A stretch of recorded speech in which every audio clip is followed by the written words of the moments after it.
What's going on, everybody? You have Tone here, back with another draft analysis for a brand new league that I am taking part of, the BBR D-League, the inaugural season, from the creators of the BBR, the Bandless Battlers.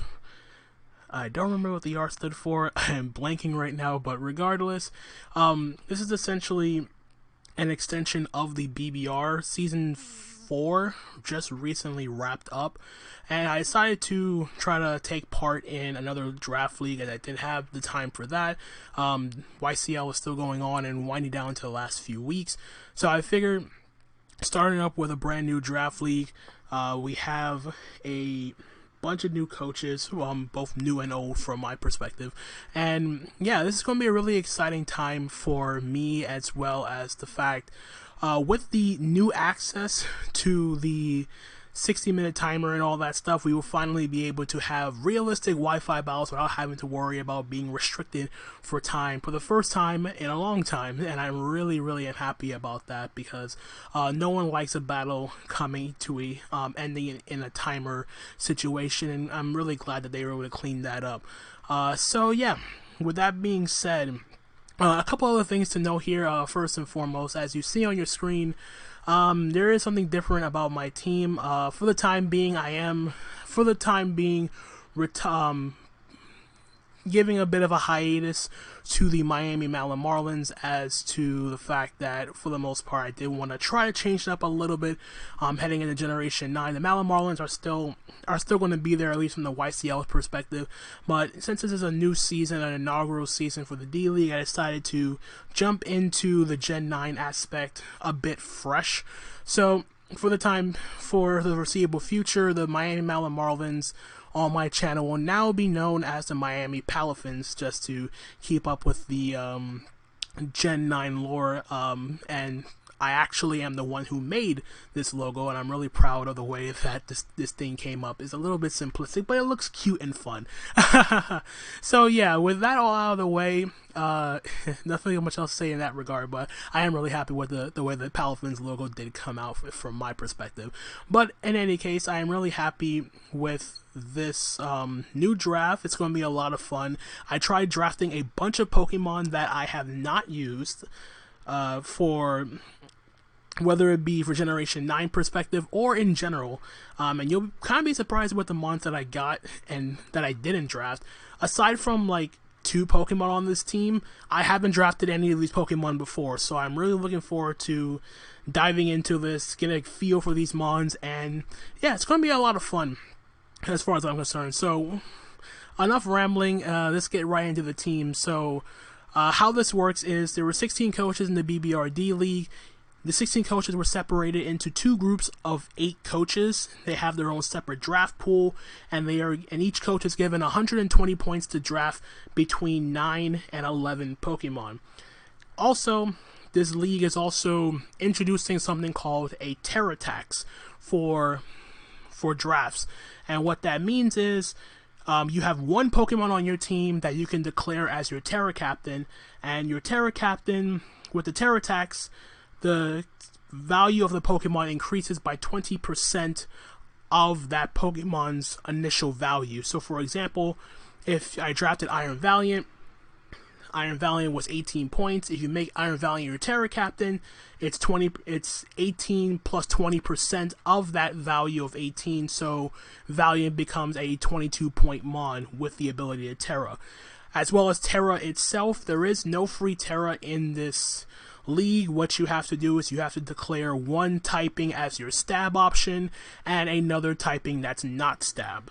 So again, for Iron Valiant, you can make one of your Terra typings either Fairy or Fighting, and then you can choose something that's not Fairy and Fighting for your Terra Captain. So yeah, with that being said, let's jump right into what I ended up drafting for this new league. So out of the 8 coaches in my pool, the Violet pool, I ended up with the 3rd pick in the draft. Granted, I did want it to be at the very least number 1, because I did want to try Iron Valiant for the first time. Unfortunately, that did not come to pass. I did not get Iron Valiant, so I figured try to get the best mon possible, at least from my perspective. Something that I felt was good and versatile and still put in a lot of work no matter what the situation is. So with my round 1 pick, number 3 overall, I decided to snag up Dragapult. Granted, Dragapult is not my Terra captain, actually. It's actually going to be the very next Mon on the team. But regardless, Dragapult, as good as Terra would be on Dragapult, I feel like in this instance, it's not really mandatory. Granted, it would give me access to stronger Shadow Balls. It would give Dragapult a usable physical Ghost Stab without using Phantom Force. But regardless, Dragapult is still fine without the terrestrialization between Choice Specs, between Choice Band, Dragon Dance, Will-O-Wisp sets with Hex, Momentum with U-Turn. It's fairly versatile as it is, and on top of that, it is extremely fast, and you can never go wrong with having speed and a good wall-breaking option as your first pick. So I did use Dragapult back in Generation 8, not so much now, but regardless, it's still a very formidable Pokemon, very versatile, and you can never go wrong with the type combination, the versatility, and overall, here's a very solid round 1 pick. Maybe could have gotten something else, but from my perspective, I felt like for me it was the most comfortable Mon to use in that regard. Now, moving on to my round 2 pick, probably the most controversial one of the Mons, because I did piss off some people with this selection, but I did end up stacking up a round 2 Espathra. I had to do it. I was so worried that if I didn't get Espathra now, I wasn't going to get it when it came back to me. So I snagged it up. I pissed off a few people with this because they really wanted Espathra. And it was 2 reasons for me grabbing Espathra. 1, I wanted to try it, and 2, I wanted an excuse to have a draft where I'm not using Gardevoir on every single team. Gardevoir needs a break from me. Let's just put it like that. But regardless, Espathra, one of the new Pokemon in Generation 9, strong Psychic type Pokemon with Opportunist if I want to copy my opponent's boost, but the thing that makes it the most broken is a combination of speed boost to boost its speed every turn, and it has access to Stored Power, Calm Mind, Roost, and yeah, this Pokemon is going to end up being my Terra captain, so I have access to Terra Psychic as well as Terra Fighting. Terra Fighting lets Espathra take on the Steel types that resist the Psychic Stab, Steel types not named Goldango, basically speaking. But even so, Espathra does get access to Shadow Ball to hit Goldango and those Ghost types super effectively. It also hits other Psychic types. Also getting access to coverage like Dazzling Gleam. But yeah, this is such a very versatile Pokemon. It can be offensive, it can be bulky Calm Mind, and it can be a very, very dangerous sweeper in the right situation. So hopefully I am able to pull off at least one or two sweeps, maybe more, with this Pokemon. But I am really excited to try out this Mon for sure. Moving on to my round 3 pick, I ended up snagging up Meowscarada with my round 3 pick. Just since my first 2 Pokemon did have the shared Ghost weakness, I figured snagging up a strong Dark type would be a very big priority for my team, and I felt like one of the biggest mons to get from a Dark type perspective would have been Meowscarada, because it does give me another fast Pokemon. Base 123 speed. It also gets access to Protein. Granted, between the Protein users or Libero users, Meowscarada is pretty much the weakest of the 3. But regardless, it does have access. It gives me access to Knockoff. It gives me momentum with U-Turn. It does have its signature move in Flower Trick, which cannot miss and is always a critical hit. So you can never go wrong with that. And it also provides my team with spikes as well as toxic spikes. On top of that, it's still a fairly good Choice Band user and a good Revenge Killer with Choice Scarf. It also provides my team with priority with Sucker Punch if I want to go that route. But yeah, I feel like having a way of fixing my speed tiers early without having a big gap between Dragapult and Espathra or whatever else I pick is very, very formidable for my team, because fixing your speed tiers is one of the main things I wanted to try to do with this draft. So yeah, having something fast like Meowscarada does fix that speed gap just a bit, and I'm really happy to try out Meowscarada for the first time in Generation 9. So moving on, round 4, snagging up Scizor, a Pokemon I have wanted to try in the past I have used Mega Scizor back in Generation 7, but I have never used regular Scizor. So this is my very first time drafting and using regular Scizor, and of course I picked the one time to use Scizor when it no longer has access to Recovery and Roost. But regardless of that, Scizor is still a very formidable Pokemon, giving me additional priority with Bullet Punch, Quick Attack, Momentum with U-Turn, and it also provides my team with a defogger if I do need to go that route of removing hazards. But regardless, Scizor is one of those mons I really wanted to try, and I felt like one of the imperative things to have on a draft in Generation 9 is access to priority, and now I have 3 potential priority mons with Scizor, Meowscarada, and Dragapult. And yeah, just having the reliable priority felt a lot more beneficial to me, as well as having that access to momentum. And of course, Technician is a great ability to have on a Pokemon like Scizor. It does have the one weakness to fire, which is currently covered by Dragapult, but I do cover it up with my next few picks.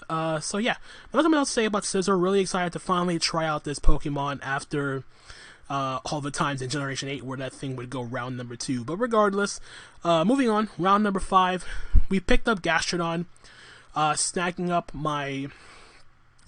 a water and ground type, giving me a water immunity with Storm Drain, a ground type, so I have the electric immunity as well. But more importantly, Gastrodon now having access to Stealth Rock as well as Spikes, so I have the hazard set, the Stealth Rocker that I did not have on my team so far, having reliable recovery with Recover. Solid coverage, Earthquake, Earth Power, Ice Beam, no more Scald, but Surf, and if I have to go Chilling Water, I will.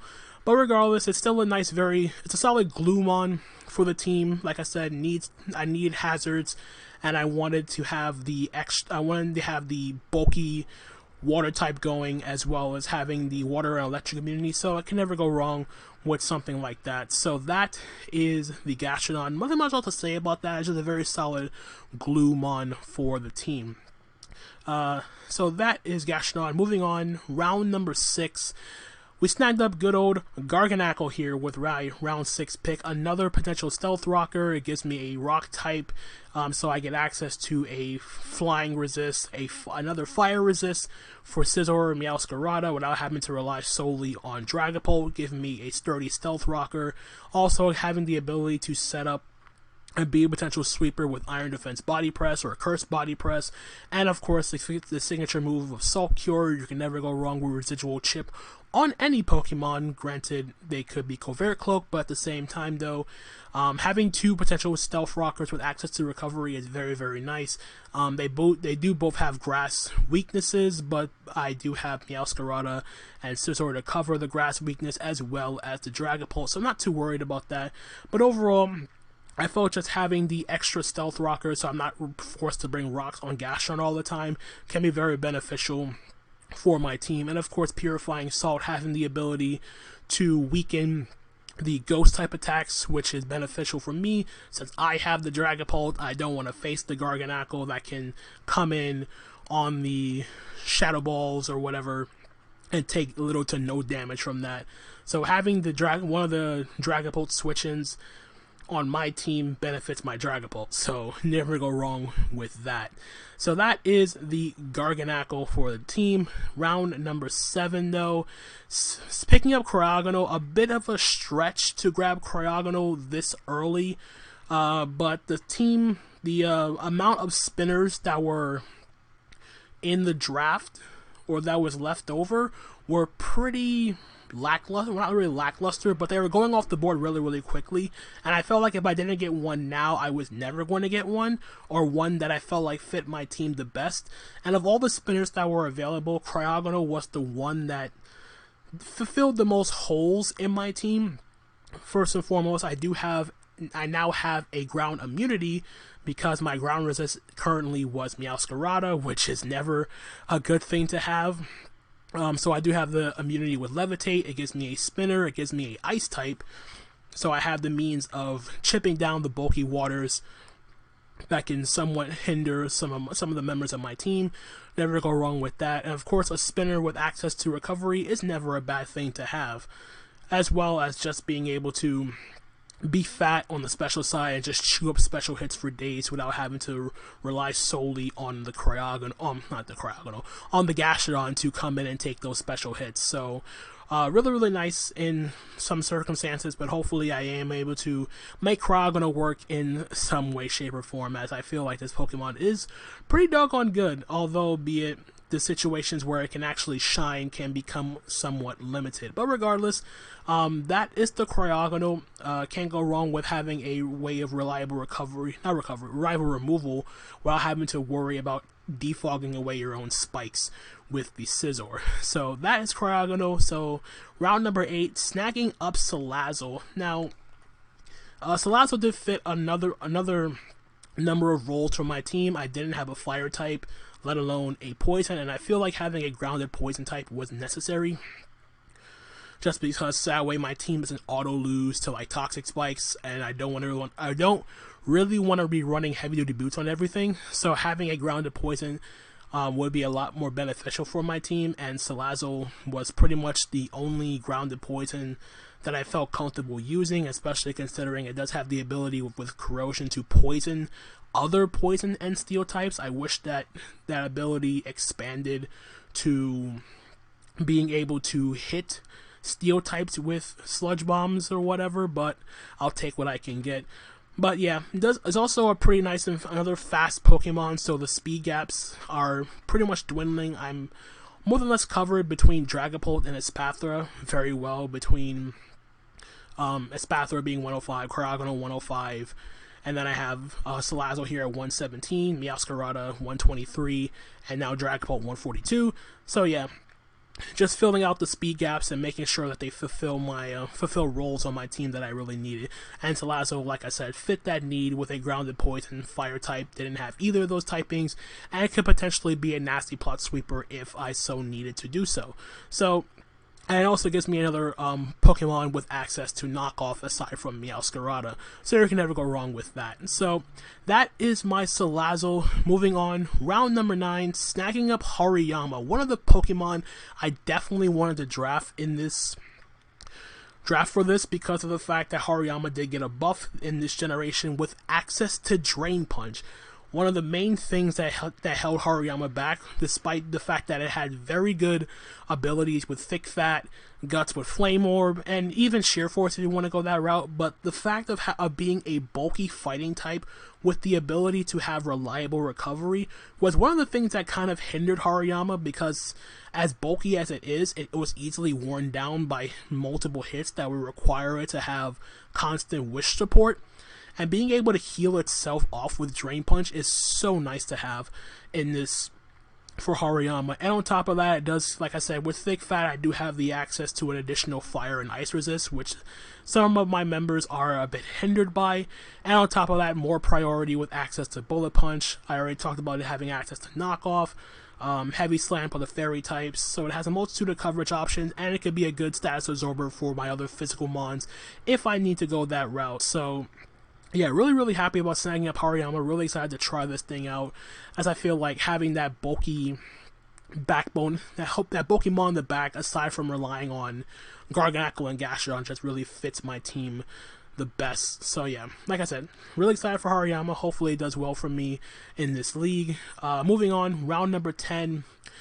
I picked up Honchkrow here, and the only reason for having Honchkrow was the fact of me having I wanted at the very least have a flying type on my team, and the original flying type I was looking at got taken, and I really didn't want to double up on typing unless I absolutely had to, and this was one of those situations where I didn't really have much options in terms of flying types, and the one that kind of felt like the most usable flying type with the points I had left over was in fact Honchkrow. And Honchkrow unfortunately did get nerfed. It no longer has access to Roost for starters, and it does not have access to Defog.